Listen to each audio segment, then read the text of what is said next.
بسم اللہ الرحمن الرحیم بسم اللہ الرحمن الرحیم الصلاۃ والسلام علیکم یا رسول اللہ وعلی آلہ وصحابہ یا حبیب اللہ۔ یہ ہمارا درس اس حوالے سے ہے کہ لائے نفی جنس کا عمل کن صورتوں میں باطل ہو جاتا ہے، لا ملغا ہو جاتا ہے، یہ عمل نہیں کرتا، الغاء یا ابطال عمل کا۔ تو درجہ ذیل 4 صورتوں میں لا کا عمل باطل ہو جاتا ہے۔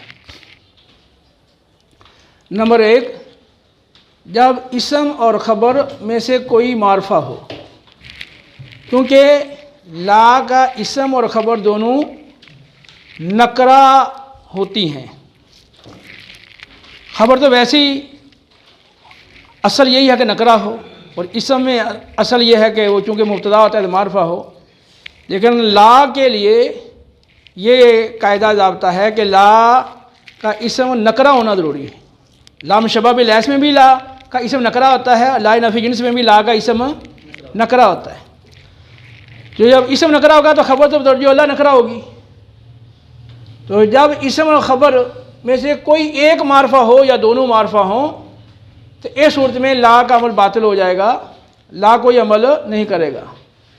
باقی جو اسم خبر ہیں وہ مبتدا خبر بن کر مرفوع پڑے جائیں گے، جیسے لا زید عندی ولا ابن ہو، میرے پاس نہ تو زید ہے موجود اور نہ ہی اس کا بیٹا۔ یا لا زید عندی ولا امر، گزشتہ درس میں نے لا کا اسم جب معرفہ آ جائے تو دوسرے لا کے ساتھ معرفے کا تکرار لازم ہوگا، اس حوالے سے مثالیں دی تھیں، اور ساری اس کی مثالیں بھی بن سکتی ہیں کہ جب اسم اور خبر میں سے کوئی ایک معرفہ آ جائے یا دونوں معرفہ ہوں تو لا کا عمل باطل ہو جاتا ہے۔ دوسری صورت یہ ہے کہ جب خبر سے پہلے الا آ جائے۔ الا دراصل لا کے نفی والے معنی کو ختم کر دیتا ہے۔ تو لائے نفی جنس وہ کس لیے آتا ہے؟ وہ جنس کے تمام افراد کی نفی کے لیے آتا ہے، لیکن اللہ کیا کرے گا؟ وہ نفی کو ختم کر دے گا۔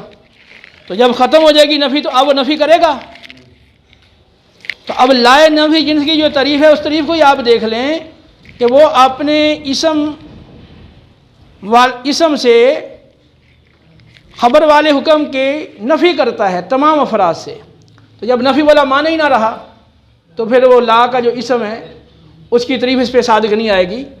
تو لا بستان الا مثمر، کوئی باغ نہیں ہے مگر پھل آور ہے۔ تو بستان نن اور مثمر، بستان و مثمر یعنی باغ پھل والا ہے۔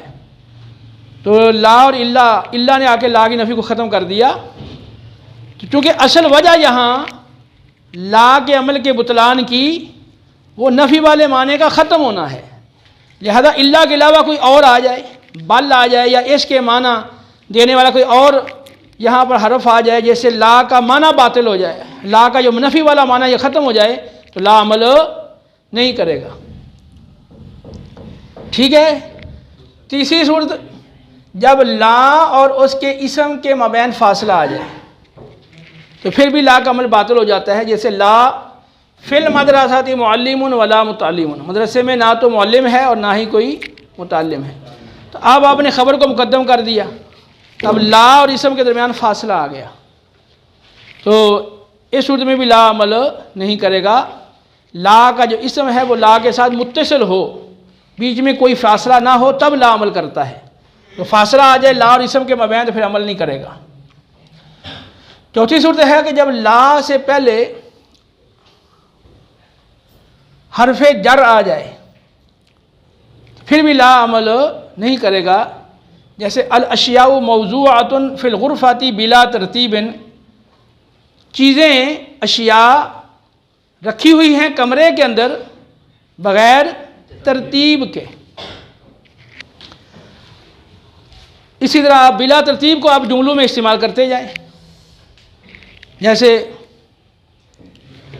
وضعت الکراسی فی الغرفۃ بلا ترتیب، کرسیاں کمرے میں بلا ترتیب رکھی ہوئی ہیں، کوئی اور چیز لے لیں اور وہ کہو بھی ہو کمرے میں، گھر میں، مدرسے میں، فلاں جگہ وہ چیزیں بلا ترتیب رکھی ہوئی ہیں، تو بلا ترتیب ہے نا۔ تو اب جب لا کے اوپر با آ گیا ہے تو اب لا ترتیبہ، یہ تھا نا لا کا عمل، اب با آ گیا ہے حرف جر، تو اب لا عمل نہیں کرے گا، تو اب بلا ترتیب با کی وجہ سے ترتیب پہ کیا پڑھیں گے آپ؟ جر پڑھیں گے، تو اب لا عمل نہیں کر رہا۔ تو یہ 4 صورتیں ہیں جن میں لائے نفی جنس کا عمل باطل ہو جاتا ہے، ان کو آپ اچھی طرح ذہن نشین کر لیں۔